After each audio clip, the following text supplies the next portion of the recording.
ആശാ സമര വേദിയിൽ നിന്നാണ്. ഇന്ന് ആശാ പ്രവർത്തകർ കൂട്ട ഉപവാസം അനുഷ്ഠിക്കുകയാണ്. നിരാഹാര സമരം ആരംഭിച്ച് ഇന്ന് 5ാം ദിവസമാണ്. ഒപ്പം സമരം 43ാം ദിവസത്തിലേക്ക് കടക്കുകയാണ്. വിനോദ് തന്നെ വിശദാംശങ്ങൾ നൽകും. വിനോദ്, ഈ കൂട്ട ഉപവാസം എന്ന് പറയുമ്പോൾ നമ്മൾ കണ്ടതാണ്, പല സമയത്തും അവർക്ക് പല രീതിയിലുള്ള പിന്തുണ ലഭിക്കാറുണ്ട്. ഇന്നിപ്പോൾ ഏത് തരത്തിൽ ഈ ആശാപ്രവർത്തകർ അവിടെ ഉള്ളവരെല്ലാവരും ചേർന്നാണോ, അതോ പുറത്തുനിന്ന് വലിയ പിന്തുണ അവർ പ്രതീക്ഷിക്കുന്നുണ്ടോ?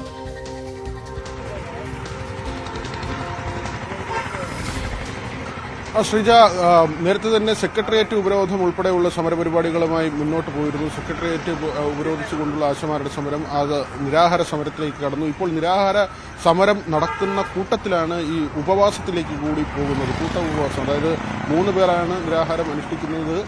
അതിനപ്പുറത്തേക്ക് ഈ സമരം ഇരിക്കുന്ന ആളുകളെല്ലാം തന്നെ ഉപവസിക്കുന്ന നിലയിലേക്ക് കാര്യങ്ങൾ മാറുകയാണ്. ആശമാരുടെ സമരം 43ാം ദിവസത്തിലേക്ക് കടക്കുന്നു. നിരാഹാര സമരമാകട്ടെ 5ാം ദിവസത്തിലേക്കും. ഇപ്പോഴും ഈ തർക്കം തീരുന്നില്ല. ആരാണ് ആശമാരുടെ പ്രശ്നങ്ങൾ പരിഹരിക്കേണ്ടതെന്ന് സംബന്ധിച്ച് കേന്ദ്ര സംസ്ഥാന സർക്കാരുകൾ തമ്മിലുള്ള തർക്കം നിലനിൽക്കുകയാണ്. നേരത്തെ ആരോഗ്യമന്ത്രി വീണ ജോർജ് ഇവിടെ നിന്ന് ഡൽഹിയിലേക്ക് പോയിരുന്നു. ക്യൂബൻ സംഘത്തെ കാണാൻ വേണ്ടിയാണ് യാത്ര എന്ന ആരോപണമുയർന്നു. അവിടെ ആരോഗ്യമന്ത്രിയെ കാണാൻ വേണ്ടി ഒരു ശ്രമം നടത്തിയെങ്കിലും അതിനുള്ള സമയം ലഭിച്ചില്ല. അതിൽ വിമർശനപരമായി ആരോഗ്യമന്ത്രി ഫേസ്ബുക്ക് പോസ്റ്റ് ഇടുകയും ചെയ്തു.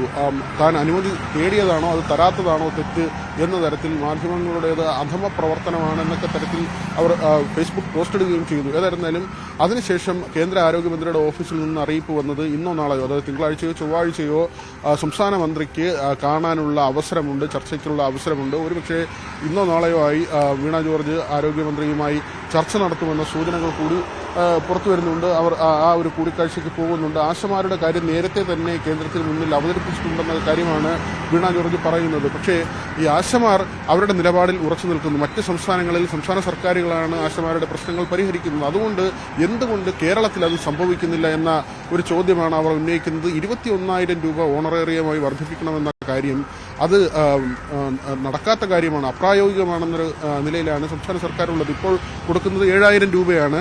2,000 രൂപ കേന്ദ്രത്തിന്റെ ഇൻസെന്റീവായി കിട്ടുന്നു. മറ്റ് ജോലികൾ ചെയ്യുമ്പോൾ ലഭിക്കുന്ന ഇൻസെന്റീവ് അങ്ങനെ ഏതാണ്ട് 14,000-ഓളം രൂപ വരെ ലഭിക്കുന്ന ആശമാരുണ്ട്. ഇവർക്ക് മാസത്തിൽ 10 ദിവസം ജോലി ചെയ്താൽ മതി. ഇത്തരം കാര്യങ്ങളൊക്കെയാണ്. ആ 10 ദിവസത്തെ ജോലി തന്നെ ഇഷ്ടമുള്ള സമയത്ത് അവർക്ക് തിരഞ്ഞെടുത്ത് അത് ചെയ്യാൻ കഴിയും. ആ കാര്യമൊക്കെ സർക്കാർ പറയുന്നുണ്ട്. മാത്രമല്ല, സംസ്ഥാന സർക്കാർ പ്രധാനമായും ചൂണ്ടിക്കാണിക്കുന്ന ഒരു കാര്യം, ഇവരെ ജീവനക്കാരുടെ പട്ടികയിലേക്ക് ഇതുവരെ കേന്ദ്ര സർക്കാർ കൊണ്ടുവന്നിട്ടില്ല. ഒരു ആരോഗ്യ പ്രവർത്തകർ അല്ലെങ്കിൽ സർക്കാർ സംവിധാനത്തിലുള്ള ആളുകൾ എന്നുള്ള നിലയ്ക്കല്ല, മറിച്ച് ഒരു പൊതുപ്രവർത്തനം അല്ലെങ്കിൽ സാമൂഹ്യ പ്രവർത്തനം എന്ന നിലയിൽ ഇവർ ജീവകാരുണ്യ പ്രവർത്തനമൊക്കെ ചെയ്യുന്ന ആളുകൾ എന്ന നിലയിലാണ് ഇവരെ കാണുന്നത്. ഇവർക്ക് അങ്ങനെ ഒരു പേറോൾ സംവിധാനം വന്നു കഴിഞ്ഞാൽ അവർക്ക് കൂടുതൽ സേവന വേതന വ്യവസ്ഥകൾ അവർക്ക് വർദ്ധിപ്പിച്ചു നൽകാൻ സ്വാഭാവികമായും കഴിയും. പക്ഷേ അതുണ്ടാകാത്തത് കേന്ദ്രത്തിന്റെ ഈ നയം മൂലമാണ്, നിലപാട് മൂലമാണെന്ന കാര്യമാണ് സംസ്ഥാന സർക്കാർ പറയുന്നത്. പക്ഷേ ആശമാർ പറയുന്നത് ഇത് സംസ്ഥാനത്തിന് ചെയ്യാൻ കഴിയുന്ന കാര്യമാണ്.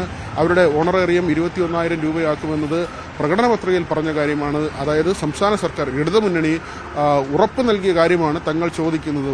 പെൻഷൻ ആനുകൂല്യമായി 5 ലക്ഷം രൂപ നൽകണം എന്നതടക്കമുള്ള കാര്യങ്ങൾ ഉന്നയിച്ചുകൊണ്ടുള്ള അവരുടെ സമരം ഒരു വശത്ത് നിൽക്കുന്നു. മാത്രമല്ല, ആശമാർ പറയുന്നത് കേന്ദ്രത്തിന്റെ നയങ്ങളെ പൂർണ്ണമായി തങ്ങൾ അംഗീകരിക്കുന്നുമില്ല. പക്ഷേ ചെയ്യേണ്ടത്, പ്രധാനമായും കാര്യങ്ങൾ ചെയ്യേണ്ടത് സംസ്ഥാനമാണെന്നൊരു നിലപാടിലാണ് ആശമാരുള്ളത്. എന്തായാലും അവർ ഒരു ഇഞ്ച് പോലും പിറകോട്ട് പോകുന്നില്ല.